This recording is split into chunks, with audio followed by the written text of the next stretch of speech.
ம். வணக்கம். எப்பொருள் யார் யாரை கேட்பினும் அப்பொருள் மெய்ப்பொருள் காண்பது அறிவு. எப்பொருள் எத்தன்மையாயினும் அப்பொருள் மெய்ப்பொருள் காண்பது அறிவு. 46வது பாடத்தை படிச்சுக்கிட்டு இருந்தேன். எங்க வெளியூர் 2 நாள் கடுமையான வேலையா? வணக்கம். வணக்கம். எங்க 2 நாள் கடுமையான வேலையா? சரி. இல்லைங்க, உப்பேடியா கொஞ்சம் 2 சரி நாள். சரி சரி சரி சரி 46வது பாடம் மனிதனின் தனிப்பட்ட வாழ்க்கை முறை. அதாவது இதை பேசி நிறைவு செஞ்சுக்கலாம். மனிதனுடைய தனிப்பட்ட வாழ்க்கை முறை பற்றி பேசுகிறோம். 46வது பாடம். உடல்ல பரவாயில்லையா? ஓரளவுக்கு சரியா இருக்கா? சரியா இருக்குங்க. வேற ஏதாவது சளி தொந்தரவு அது ஏதாவது இருக்கா? இப்பதான் எனக்கு கொஞ்சம் இப்ப இடம் மழை பெஞ்சதுனால கொஞ்சம் இருந்ததுங்க, அது சரியாயிடுச்சுங்க. லேசா ஒரு நாள் இங்க லேசா தூரிச்சு. அங்க லேசான மழையா? அடுக்க ஓரளவுக்கு மழையாங்க? ஆமாங்க, அங்க மழை அதிகம்யா. மதுரை போயிருந்தீங்களா?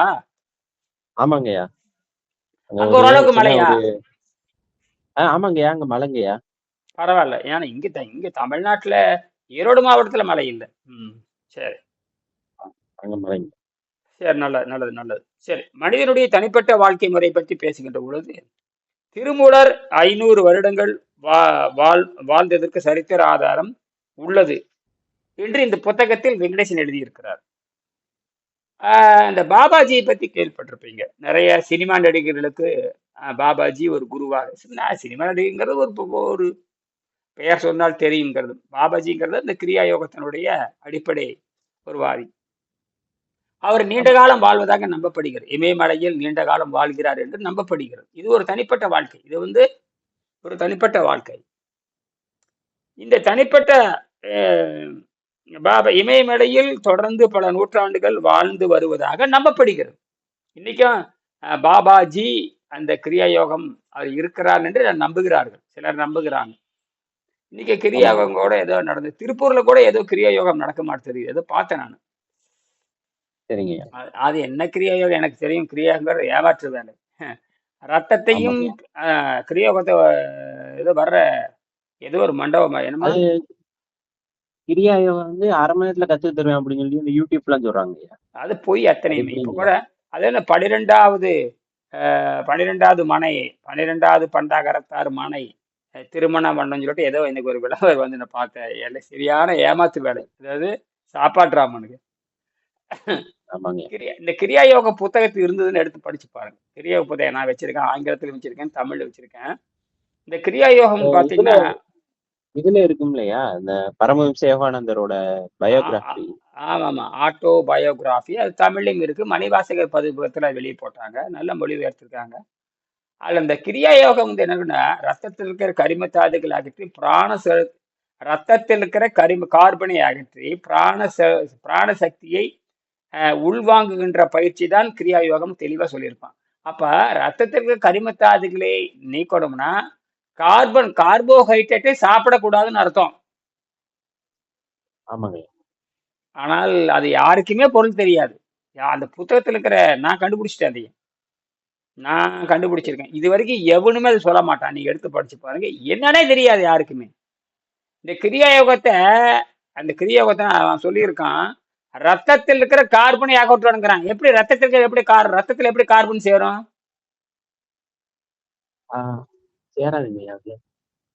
ஆனா ரத்தத்துக்கு கார்பன் அகற்றுங்கிறான். எப்படி கார்பன் சேருது? காற்றுல கார்பனுடைய ரேஷியாவே கிடையாது. காற்றுல கார்பனே கிடையாது. காத்துல கார்பனே கிடையாது. அப்படியே கார்பன் பாத்தீங்கன்னா புள்ளி 0.00000 ஒரு 10 சைபர் போட்டு ஒரு 2 போட்டீங்கன்னா அதுதான் கார்பனுடைய இருப்பு நிலை. பூமியிலுடைய பல கோடி ஆண்டா இருந்துட்டு வருது. அது ஆற்றலா வராது. ஆனால் ரத்தத்தில் இருக்கிற கார்பன் அகற்றணும்னா அப்ப சாலிடா எப்படி கார்பன் உள்ள போச்சு? நீங்க எடுத்து படிச்சு பாருங்க. அந்த புத்தகத்துல இருக்கு. அது கிரியா யோகம்னு தனியே ஒரு 15 பக்கம். மற்ற பூரா அது புராண கதைகள் பூரா. அது ஒண்ணுமே இல்லைங்க. அது தண்டம். அது அந்த கிரியா யோகம் சொல்லக்கூடிய அது ஒண்ணு. உணவில்லாமல் வாழும் பெண்மணியை பத்தி ஒண்ணு போட்டிருப்பாங்க. 2 பெண்மணி பத்தி போட்டிருப்பாங்க அந்த கிரியா யோகத்துல. ஒண்ணு கிரிபால அம்மையார். அது மேற்கு வங்காளத்தை சேர்ந்த அம்மா. இன்னொன்னு வந்து தெரசா நியூமன் ஜெர்மனி. இந்த 2 பேரும் தான் அது முக்கியம். மற்றபடிக்கு அது பூரா புராண கதைகளும் கதைகளும் சித்து வேலைகள் மாதிரி எழுதியிருப்பானுங்க. தண்டம் அது. அதுல கிரியா ஏகம்னு சொல்லிட்டு ஒரு பக்கம் இருக்கு, ஒரு 15 பக்கம். அதுல என்ன எழுதியிருப்பான்னா, ரத்தத்தில் இருக்கிற கரிம தாதுக்களை, ரத்தத்தில் இருக்கிற கார்பனை அகற்றி ஆக்சிஜனை உள்ளே செலுத்துகின்ற பொழுது அவன் மரணிக்க மாட்டான்னு எழுதியிருக்கான் அதுல. எப்படி கார்பனை ஒழிப்பீங்க? அப்புறம் ரத்தத்துல கார்பன் எங்க இருந்து வந்துச்சு? அதான் அதுல எப்படி சேராதுங்க? எங்க இருந்து எழுதியிருக்கு? நீங்க புத்தகத்தை எடுத்து படிச்சு பாருங்க. வச்சிருக்கீங்களா கிரியா சரிங்க. ஆட்டோ பயோகிராபி விவேக் வச்சிருக்கிறீங்களா? இருக்குங்கய்யா. தமிழ்ல வச்சிருக்கிறீங்களா, ஆங்கிலத்துல வச்சிருக்கிறீங்களா? தமிழ் தாங்கய்யா வச்சிருக்கேன். அதுல பாருங்க, கையில இருக்குதா கையில? இருக்குங்க. அதை எடுத்து பாருங்க. அந்த கிரியா யோகம் சொல்லிட்டு 370 பக்கம் எடுங்க. ம். கிரியா யோகம்னு இருக்கு பாருங்க.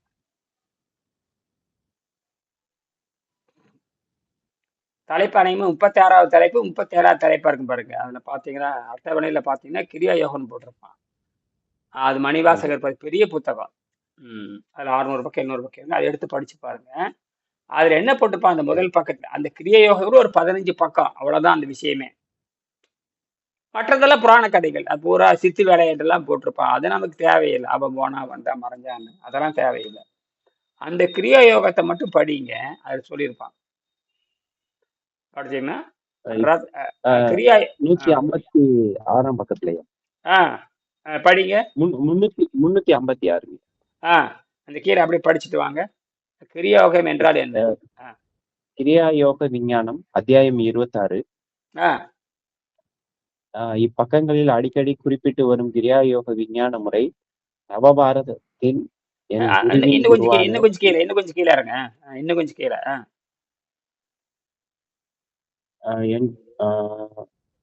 குருவின் குருவான லாகிரி மகாசாயர் இன்னும் கீழே, அதெல்லாம் தேவை. இன்னும் கீழே சில புராதன யோக விதிமுறைகள் தடைகளினால் பொதுமக்களுக்கு இன்னும் கீழே வரங்க. ஏற்கனவே படிச்சிருந்ததான் தெரியல, தெரியாது. சரிங்க.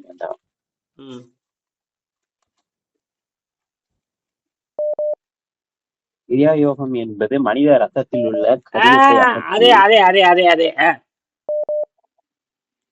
மனித ரத்தத்தில் உள்ள கரியத்தை அகற்றி பிராணவாயுவின் மூலம் புத்துணர்ச்சி பெறச் செய்யும் மன உடல் நூல் அடிப்படையிலான ஒரு எளிய முறையாகும். படிங்க. இந்த அதிகப்படியான பிராணவாயுவின் அணுக்கள் உயிரோட்டமாக உருமாற்றப்பட்டு மூளை மற்றும் முதுகு தண்டுவடத்தின் மையங்களையும் புத்துணர்ச்சி பெற செய்கின்றன. அசுத்த ரத்தம் பெருகுவதை நிறுத்துவதன் மூலம் யோகியானவன் திசுக்களின் அழிவை குறைக்கவே தடுக்கவும் முடியும். நன்கு முன்னேறிய யோகி தன் செல்களை சக்தியாக மாற்றுகிறார். அவ்வளவுதான். சரி, இப்ப திருப்பி அந்த கிரியா யோக விஞ்ஞானம் 26ஆம் பக்கம் தலைப்புக்கு வாங்க. 371க்கு வாங்க. 371க்கு வாங்க. 371க்கு வாங்க. மேல படிங்க.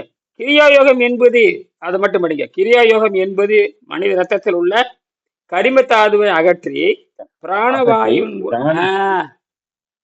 பிராணவாயுவின் மூலம் புத்துணர்ச்சி பெற செய்யும். சரி, அதோட நிறுத்துங்க.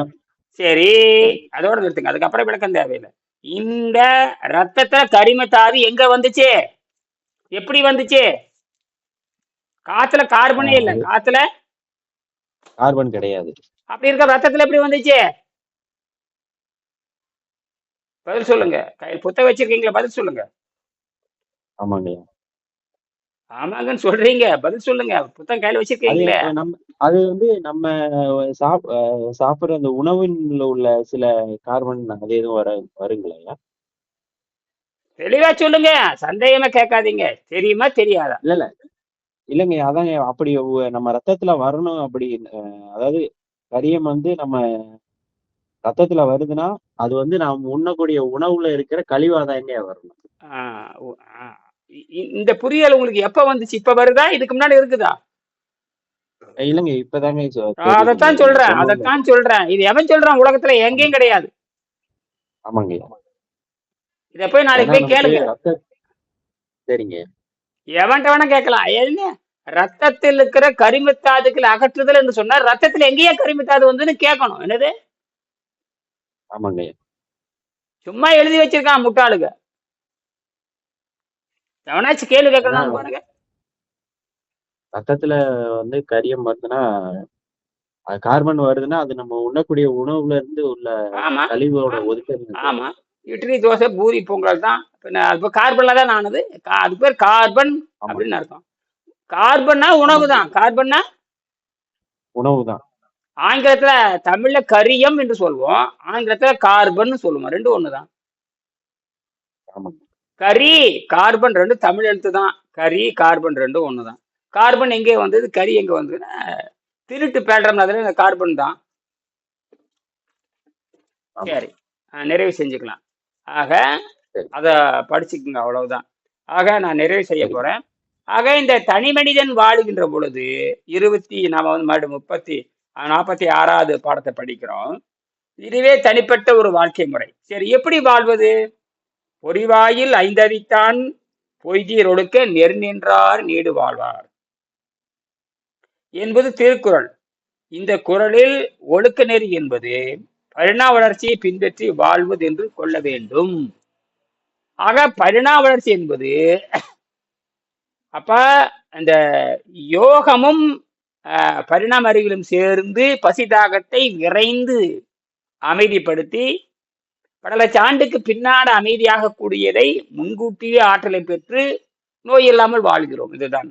ஆக பொறிவாயில் ஐந்தவித்தான் பொய்தீர் ஒழுக்க நிர்நின்றார் நீடு வாழ்வார். இக்குறளில் ஒழுக்க நெறி என்பது பரிணாம வளர்ச்சியை பின்பற்றி வாழ்வது என்று கொள்ள வேண்டும். இந்த இடத்துல ஒழுக்க நெறி என்பது பரிணாம அறிவியலை பின்பற்றி என்னது?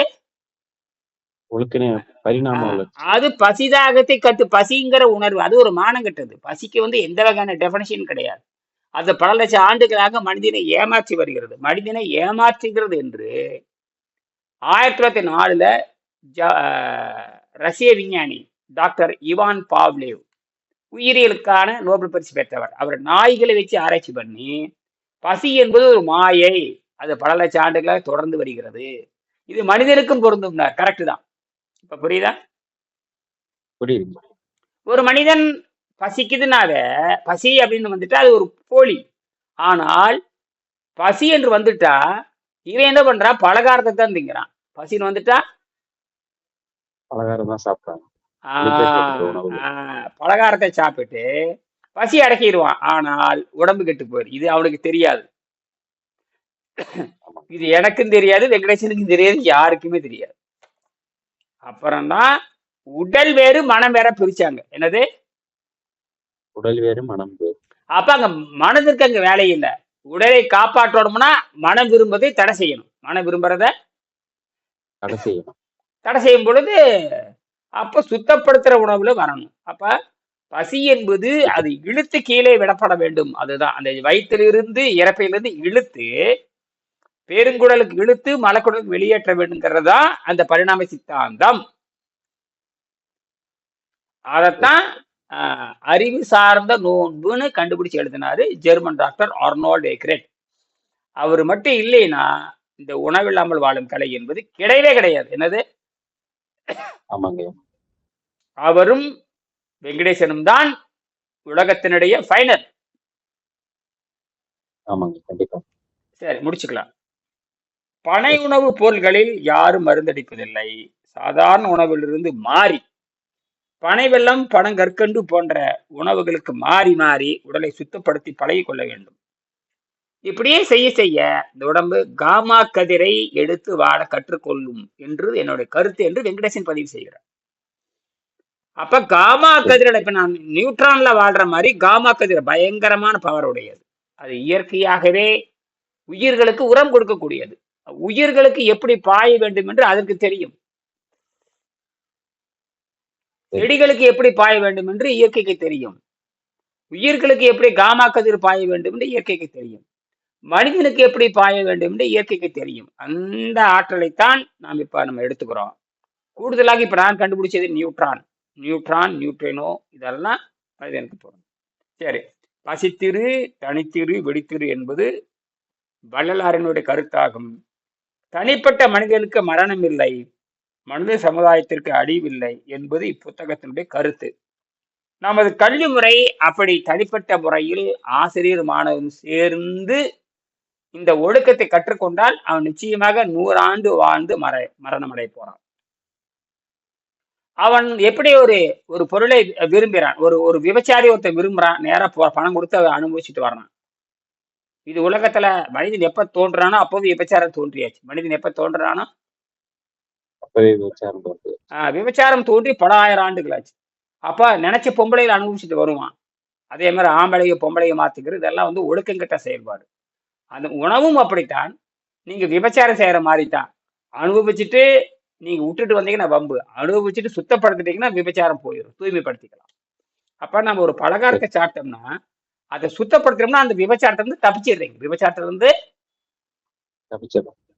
இல்ல அப்படின்னா நோய் வந்து மாட்டிக்கிற மாதிரி அதே மாதிரி தான் உணவு என்பது விபச்சாரம் தான். ஆகையினால இதை பற்றி ஆழமா பேசலாம், மறுபடியும் நாளைக்கு பேசலாம். சரிங்களா? நன்றி. சரி, சரி, நன்றி.